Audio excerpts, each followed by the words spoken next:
Gelatin ikan mujair menjadi pilihan salah satu olahan makanan sehat untuk mendukung program pemerintah dalam pencegahan stunting.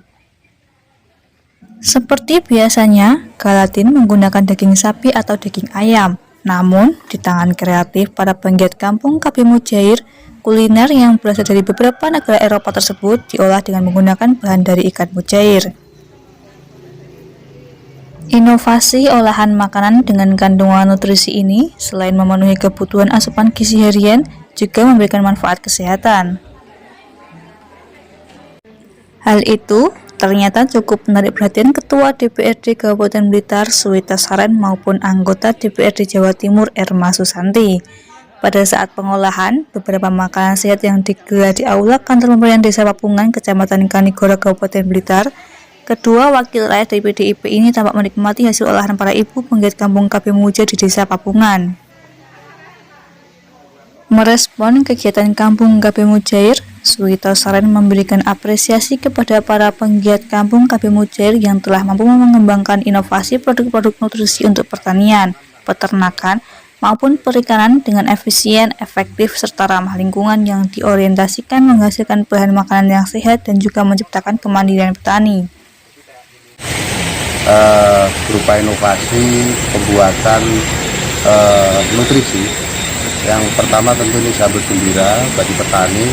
Yang pertama, pupuk subsidi ini kan semakin berkurang ya volumenya ya, sehingga ini menjadi alternatif nutrisi yang dibuat oleh kawan-kawan Pak Mestari itu kan untuk ternak, untuk tanaman pangan dan horti.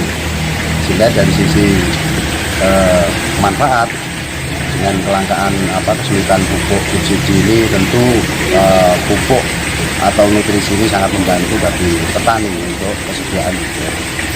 Skala besarnya saya kira kemandirian ya, karena seperti misalnya tanaman pangan, ada padi, ada jagung, memilih varietas lokal, memilih yang komposit, sehingga panenannya masih bisa digunakan untuk benih lagi. Nah, pupuknya bisa buat sendiri, benihnya bisa buat sendiri, sehingga dari situ akan ada nilai tambah yang saya kira cukup signifikan, karena biaya produksinya semakin bisa ditekan. Nah, kemudian di perikanan. Di perikanan ini dicoba berbagai macam jenis ikan, mulai patin, nila merah, nila hitam, lele, dan berbagai macam treatment bioflok dan pakai nutrisi. Nah, dengan uji coba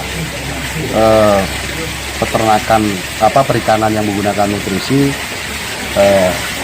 akan ketemu nilai tambah, dalam arti dengan budidaya yang intensif ini akan meningkatkan rasio efektivitas pakan terhadap peningkatan berat bobot ikan.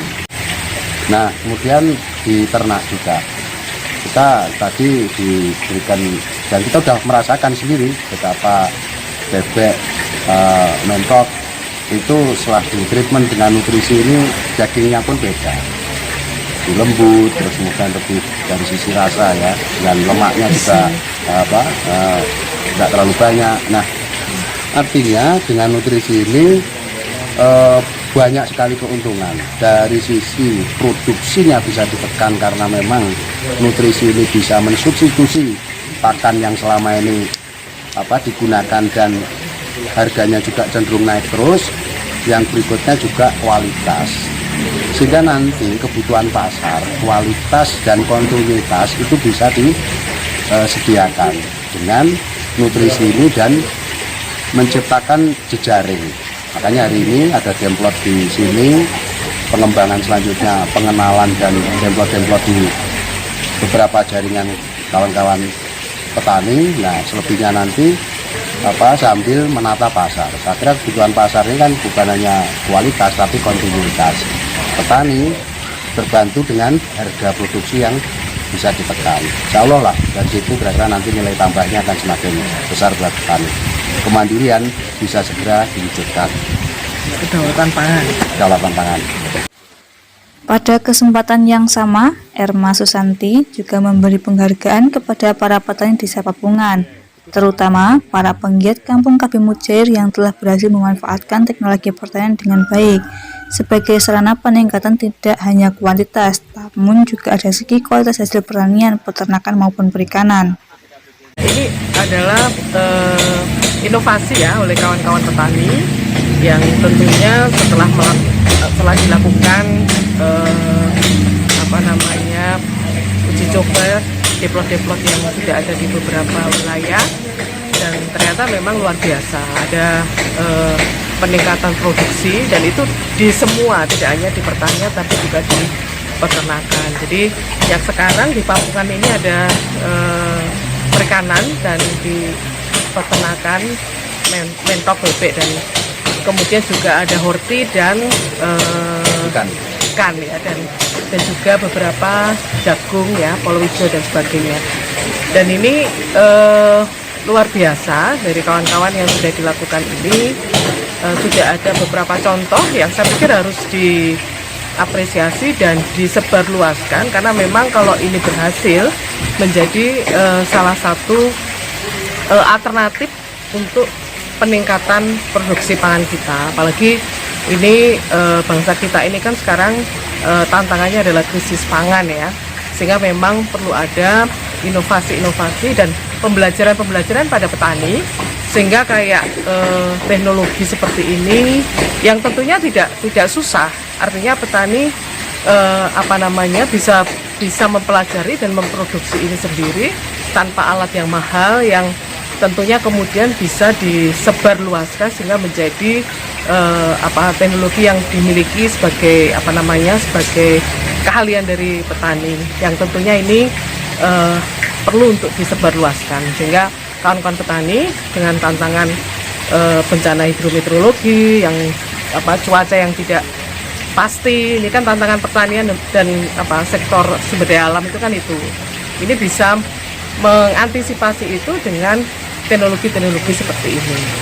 Jadi kita dukung pengembangan nutrisi ini, karena saya lihat sendiri di perikanan contohnya ini ada di lele, nila, merah, ini ternyata produksinya luar biasa dalam jangka waktu yang pendek, dengan tambah nutrisi selain pakan itu kemudian meningkat secara ukuran dan sebagainya, sehingga ini sangat menjanjikan untuk pasarnya.